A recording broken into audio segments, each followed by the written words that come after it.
Visa renewal మోసం కేసులో YouTuber రమానందన ఆమె భర్త మధుకర్ జాగర్లమూడిలకు లుకౌట్ నోటీసులు జారీ చేశారు. తాజాగా రమానందన, మధుకర్ జాగర్లమూడికి లుకౌట్ నోటీసులు జారీ చేసినట్టుగా తెలిపారు ఇబ్రహీంపట్నం పోలీసులు.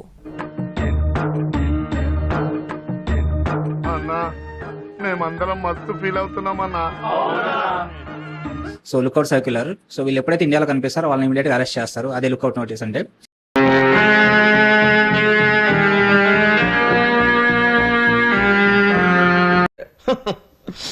మనం ఎవరికి ఏం ద్రోహం చేశాం?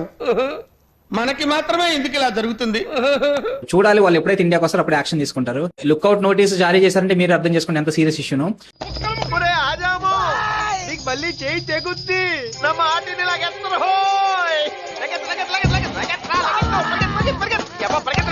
పుచ్చిపోయిన యాపిల్స్ అమ్మినోడికి కంపెనీలు ఇవ్వంట ఇండియాలో. మరి ఇదేందో మరి విజయవాడలో ఇది ఎక్కడి నుంచి వచ్చింది మరి ఇండియాలో లేదని అన్నారు. అంటే అది నీ ఐసిఐసిఐ బ్యాంక్ అకౌంట్ డీటెయిల్స్ మా దగ్గర ఎందుకున్నాయి? నీ వైఫ్ అకౌంట్ డీటెయిల్స్ మా దగ్గర ఎందుకున్నాయి? ఎఫ్ఐఆర్లు ఇప్పుడు ఎందుకు రిజిస్టర్ అవుతున్నాయి? నువ్వు బయటకు వచ్చి ఎందుకు మాట్లాడతలేవు? మాట్లాడవయ్యా, మాట్లాడరా, మాట్లాడరా, చెప్తా కొడుక మాట్లాడు. నోరు పడిపోయిందా నీ అబ్బా? నాకు కానీ నా హస్బెండ్కి కానీ 21 ఏళ్లగా ఇండియాలో ఎటువంటి కంపెనీలు మా పేర్ల మీద లేవు. నన్నా గారు చెప్పింది నిజమే. ఆవిడికి కానీ ఆయనకి కానీ ఈ కంపెనీతో సంబంధం లేదు, వాళ్ళు పెట్టలేదు. ఇది నిజమా అల్లుడు? అంతకంటే ఇంకేం కావాలి సార్? మరి ఎవరు పెట్టారా? ఒక 2 పర్సన్స్ ఉన్నారు. ఎవర్రా 2 పర్సన్స్ అంటే ఇక్కడ ఉంటుంది చూడండి. ఏబిసిడి జాగర్లమూడి, XYZ అన్నే. ఎక్కడో కొడుతుంది సీనా. అబ్బే కొట్టే లేదు నేతాజీ. అది చెప్తున్నా, ఆవిడ చెప్పింది రైటే. నందనా గారికి కానీ వాళ్ళ హస్బెండ్కి కానీ లేవు. రే మామా, ఏమో నువ్వు నాతో కామెడీ గిమిడీ చేయట్లేదుగా. ఎవర్రా ఇల్లు ఈ జాగర్లమూడి అన్నీ ఎవరంటే వాళ్ళు ఏం చేస్తారంటే వాళ్ళ ఫ్యామిలీ మెంబర్స్తో బిజినెస్ సెటప్లు చేసుకుంటారు.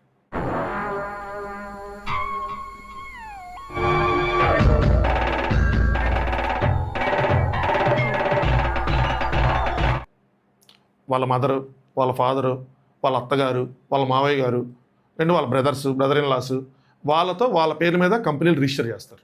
పెద్ద ప్లానింగే. నాకు కానీ నా హస్బెండ్కి కానీ 21 ఏళ్లగా ఇండియాలో ఎటువంటి కంపెనీలు మా పేర్ల మీద లేవు.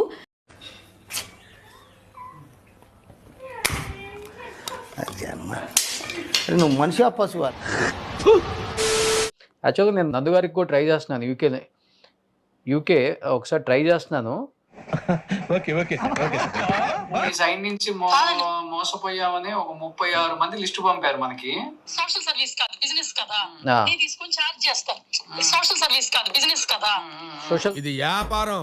అరే గోక్కుని తినేటోడి దగ్గర గీక్కుని తిడు వ్యాపారమారా సైతాన్. నా దందా అంతా నేచర్ ఆఫ్ ది బిజినెస్ అది, సోషల్ సర్వీస్ కాదు. ఇంతకాడికి వచ్చేపోయే 4 దగ్గర ఒంటెలు తగిన బెటర్ కదరా.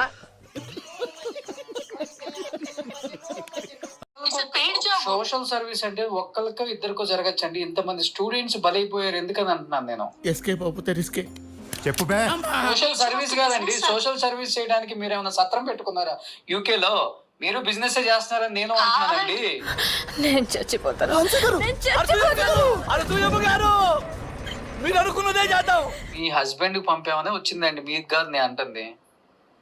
మరి నా మీద ఎందుకు ఇంత అటాక్ జరిగిస్తున్నారు మీరు? అయితే నా ఛానల్ నా పేరండి. నాకు ఆ రిక్రూటింగ్ ఏజెన్సీలో నేను పార్ట్నర్ కాదు అసలు. మంత్రి చూసావా మాట మార్చేశాడు. అయితే నా ఛానల్ నా పేరండి. నాకు ఆ రిక్రూటింగ్ ఏజెన్సీలో నేను పార్ట్నర్ కాదు అసలు. ఈ బండోడికి సపోర్ట్ చేయకూడదు. ఈ బండోడు ఎవరో నాకు తెలియదు. పిచ్చా?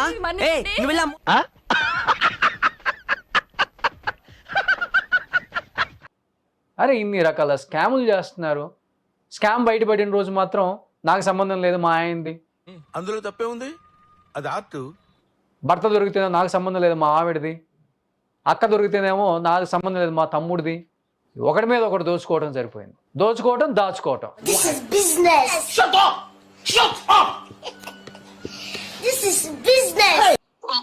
నా కంపెనీ లేదు, మధుకుంది. మధు వీసా చెయ్యడు. వీసా ప్రాసెసింగ్ హెల్ప్ చేస్తారు. ఇదిగో ఈ సూర్యకాంతం గారు అయితే మరీను పెద్ద ముదురు టెంకి. మీకు రోషన్ గారు మీకు ఒక మాట చెప్తాను, పూర్తిగా రెండు పక్కలా చూసుకోండి. చెప్పు, చెప్పి తగలడు. నిజంగా అంతమంది ఇక్కడ మోసపోతే యూకేలో ఎందుకు కంప్లైంట్ ఇవ్వలేదు? ఏం పాయింట్ పెట్టావన్నా, సూపర్.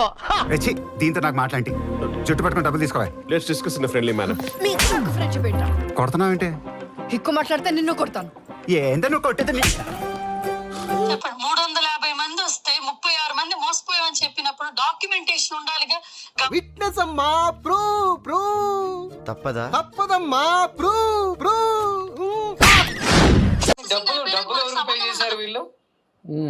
డబ్బులు ఏ కంపెనీ ఎంప్లాయీస్ ఉంటారో, ఎంప్లాయ్మెంట్ వీళ్ళు మేనేజ్మెంట్ ఉంటారండి, వాళ్ళకు పే చేసుకుంటారు. తొక్కలది ఏం చెప్పారండి? పెద్ద అప్రచుతుడు అమ్మ మొగుడులాగా ఉన్నావు కదరా రే. 100 ఇంటర్వ్యూలు చేస్తే జాబులు రావట్లేదండి వాళ్ళకి. అప్పుడు ఏం చేస్తున్నారు, మనమే మాక్ ఇంటర్వ్యూలో ట్రైనింగ్ ఇప్పించడం చేశారు. దానికని సర్వీస్ ఛార్జ్ ఉంటది. గ్రూపే నందు వాల్స్ వీసా విక్టిమ్స్ అని చెప్పేసి నందు ఇదిగో ఈ గ్రూప్ స్క్రీన్ షాట్ మాకు పంపించి 1 మంత్ నుంచి బ్లాక్ మెయిల్ చేస్తున్నారు. నేను ఓహి అమ్మా, ఎట్టమ్మా ఏందమ్మా మీరు? నందనా గారికి వాళ్ళ హస్బెండ్కి కానీ లేవు. క్లోజ్ బ్లడ్ రిలేటివ్స్లో ఫస్ట్ ఉంటారు చూసారా, వాళ్ళ పేర్ల మీద ఉన్నాయి. ఎంత అన్యాయం మావా ఇది. ఏంట్రా ఈ అన్యాయం? రే, నీకు చెబుతూనే ఉన్నాను, ఎప్పటికైనా వీళ్ళు నిన్ను నడి రోడ్డు మీద నిలబెడతారు అని.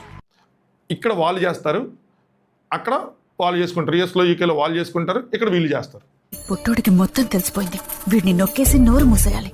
సో ఎవరికి చెప్తారు ఈ మాటలన్నీ? ఎందుకు చెప్తున్నారు ఇలాగా? మాకేం సంబంధం లేదు. ఇప్పుడు వీళ్ళు ఉన్నది ఎవరు? ఇప్పుడు వీళ్ళతో మీకు సంబంధం లేదా?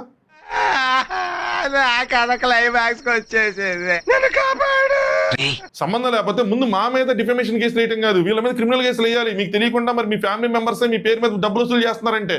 అదే అలా ఎలా చెప్తారా? ఇలాంటి ప్రశ్నలు అడగకూడదు, కొంచెం ఈజీ ప్రశ్నలు అడిగే. సరే, కన్సల్టెన్సీ లేదని చెప్పారు, వాళ్ళంతటా వాళ్ళు అసలు మాకు సంబంధం లేదని చెప్పారు, మా పేరు మీద వేరే వాళ్ళు ఎవరో వసూలు చేస్తున్నారని చెప్పారు. ఆ వేరే వాళ్ళు ఎవరా అంటే వీళ్ళు. ఉందా నీకు? నాకు లేదు. అదే మరి ఉందా అంటున్నా. నాకు లేదు. మనం ఎక్స్పెక్ట్ చేసిన దానికంటే ఎక్కువ మంది బాధితులు ఉన్నారు, బయటకు వస్తున్నారు ఒక్కొక్కరుగా. సో మనం ఎక్స్పెక్ట్ చేసిన దానికంటే ఎక్కువ డబ్బులు బయటకు పడబోతున్నాయి. వీడేంట్రా ఎంతమందిని వేసుకొస్తున్నాడు? వాళ్ళ తప్పు లేనప్పుడు అదే లాయర్తో డిఫేమ్ కేసు కాకుండా లీగల్గా మేము తప్పు చేయలేదు, ఏవైతే ప్రూఫ్స్ పెడుతున్నారో అవన్నీ రాంగ్, అది దాన్ని ప్రూవ్ చేయొచ్చు కదా. సో వాటికి వాటర్ లాయర్స్ డిఫేమ్ కేసు పెట్టడానికి, ఎవరైతే క్వశ్చన్ చేస్తున్నారో వాళ్ళని భయపెట్టడానికి వాడుతూ ఉంటారు. అక్కడే అర్థం అవుతుంది అక్కడ ఏం జరిగిందో మీకే తెలిసిపోద్ది. తెలియకడుగుతున్నాను, ఇదో బతుక చెప్పండి. ఈ కార్యక్రమం ఇంతటితో సమాప్తం. రేపు ఇదే అలవాసులపై మళ్ళీ కలుసుకుందాం. అంతవరకు సెలవా మరి. మీ అక్కయ్య మీనాక్షి పొన్నుదొరై. నా ఛానల్ పేరు గుర్తుందిగా? Please like, share and subscribe. ఏంటి